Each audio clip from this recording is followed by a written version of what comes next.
Hello everyone, this is Sunil Shastri from faith classes. आज हम पढ़ेंगे क्लास 9th की इंग्लिश सप्लीमेंट्री बुक का chapter number 3, Eswaran the story teller के क्वेश्चन आंसर। तो इससे पहले अगर आपने इस चैप्टर का हिंदी एक्सप्लेनेशन नहीं देखा है तो पहले इसका हिंदी एक्सप्लेनेशन देख लीजिए ताकि चैप्टर आपको अच्छे से समझ में आ जाए। लिंक नीचे डिस्क्रिप्शन में दे रखा है। तो क्वेश्चन आंसर करने से पहले पहले हम समझ लेते हैं कि चैप्टर में क्या होता है। तो इसमें दो लीड कैरेक्टर होते हैं। एक होते हैं महेंद्रा, जो कि एक कंपनी में सुपरवाइज़र होते हैं, और दूसरे होते हैं ईश्वरन, जो कि उनके कुक होते हैं। ईश्वरन का जो स्टोरी टेलिंग का जो स्टाइल होता है वो बिल्कुल अमेजिंग होता है। जिस तरह से ईश्वरन स्टोरी सुनाते हैं, सामने वाले को ऐसा लगता है कि ये स्टोरी नहीं है, एक सच की घटना है, एक रियल इंसिडेंट है। तो वो जिस तरह से इम्पैक्ट डालते हैं, तो उनका जो स्टाइल है उसी के बारे में इस चैप्टर में बताया गया है। ठीक है, चलिए तो क्वेश्चन नंबर 1 देखते हैं। In what way is Ishwaran an asset to Mahindra. Asset का मतलब होता है एक कीमती वस्तु। तो ईश्वरन जो होते हैं वो महिंद्रा के लिए एक कीमती चीज़ होते हैं। तो किन किन तरीके से होते हैं। Iswaran was an obedient person. Iswaran जो होते हैं वो ओबीडियंट पर्सन होते हैं।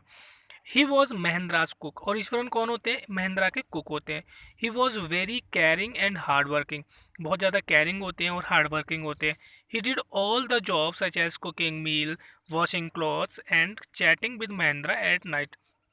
मतलब वो सारे काम करते हैं, उनके लिए खाना पकाते हैं, उनके कपड़े धोते हैं, और रात में महिंद्रा से बातें करते हैं।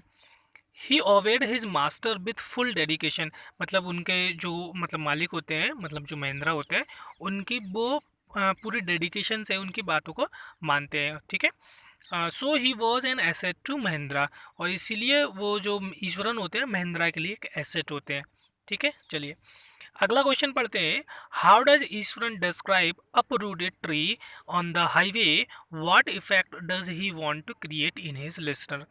महिंद्रा एक स्टोरी, जो ईश्वरन होते हैं वो महिंद्रा को एक स्टोरी सुनाते हैं कि एक मतलब रोड पर एक पेड़ उखड़ा हुआ पड़ा था। तो उसको वो किस तरह से सुनाते हैं और महिंद्रा के माइंड पर किस तरह का वो इफेक्ट डालते हैं। Iswaran was greatly influenced by the Tamil authors. Eswaran जो होते हैं वो तमिल की जो किताबें होती हैं उनको पढ़ने का मतलब थ्रिलर होते हैं वो, तो उनको पढ़ने के बड़े शौकीन होते हैं।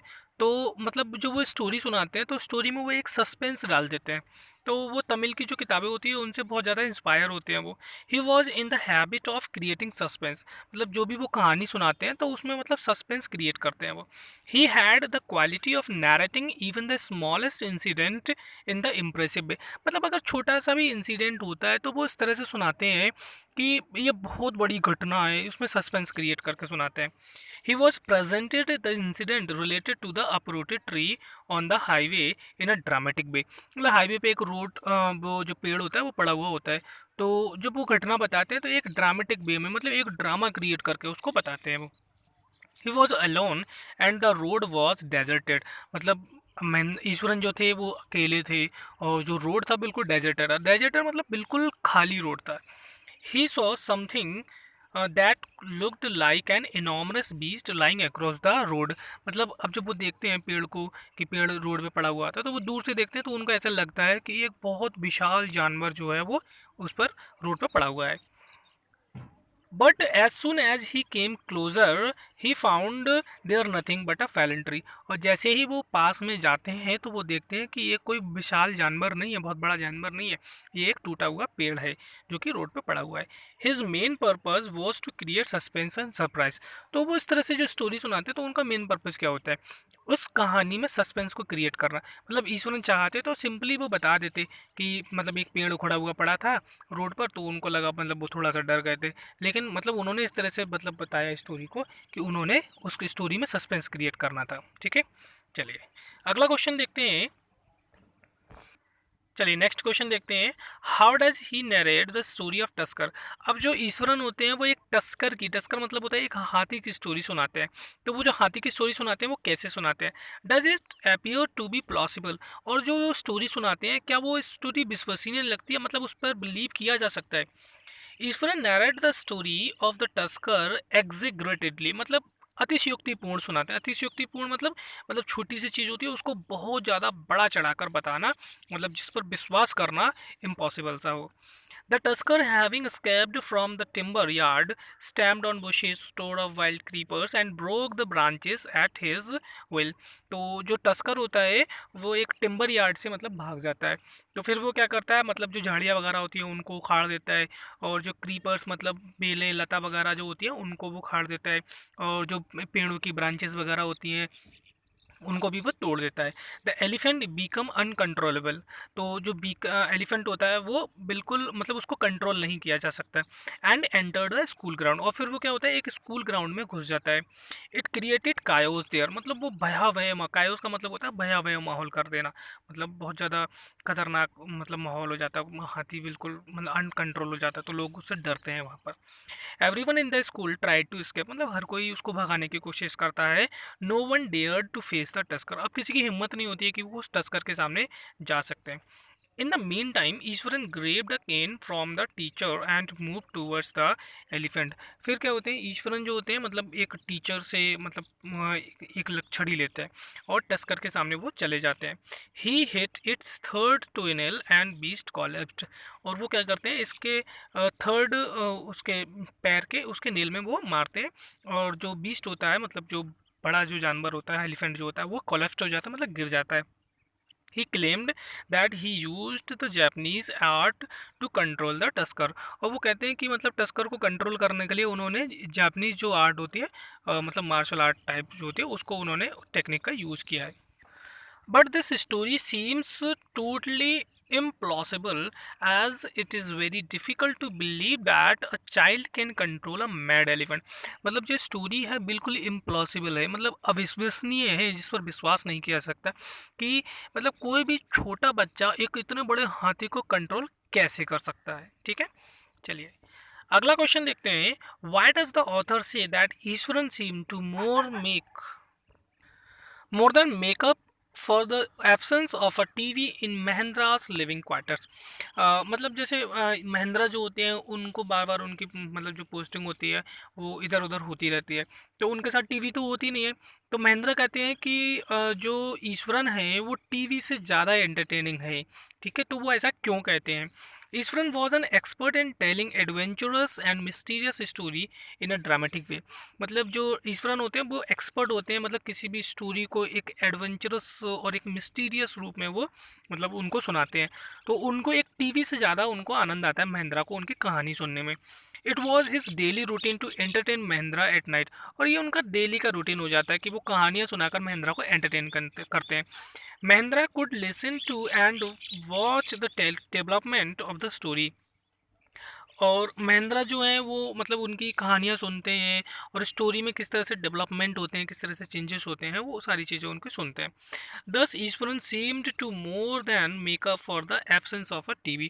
तो मतलब जो इसलिए वो महिंद्रा है वो कहते हैं कि जो ईश्वरन है वो टीवी से ज़्यादा एंटरटेनिंग होते हैं। Mahindra calls ghost of spirits or spirits a figment of the imagination। What happens to the him। Mahindra जो होते हैं वो मतलब वो मून लाइट में वो क्या करते हैं एक भूत को देखते हैं, तो वो एक उसको अपने दिमाग की उपज क्यों बताते हैं और उस मून लाइट में ऐसा क्या हुआ था।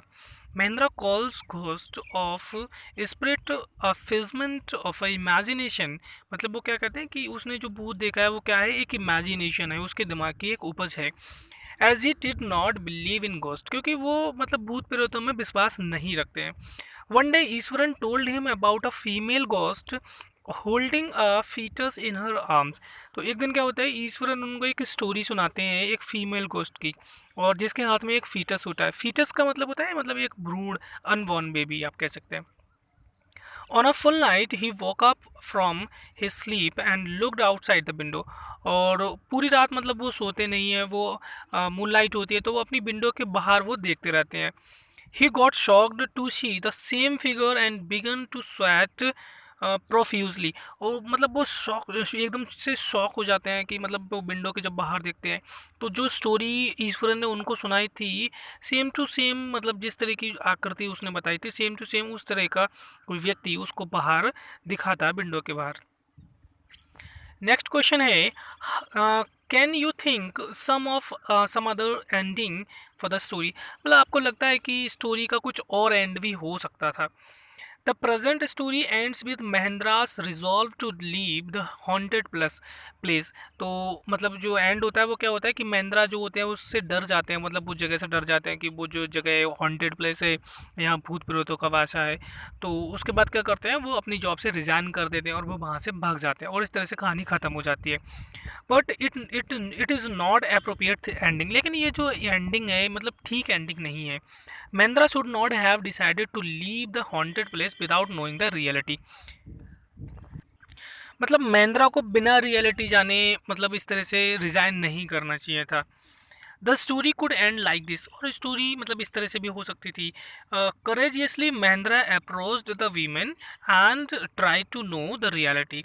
मतलब बहादुरी से जो महेंद्रा थे वो उस वीमेन के पास जाते और जो रियलिटी थी उसके बारे में पता लगाने की वो कोशिश करते।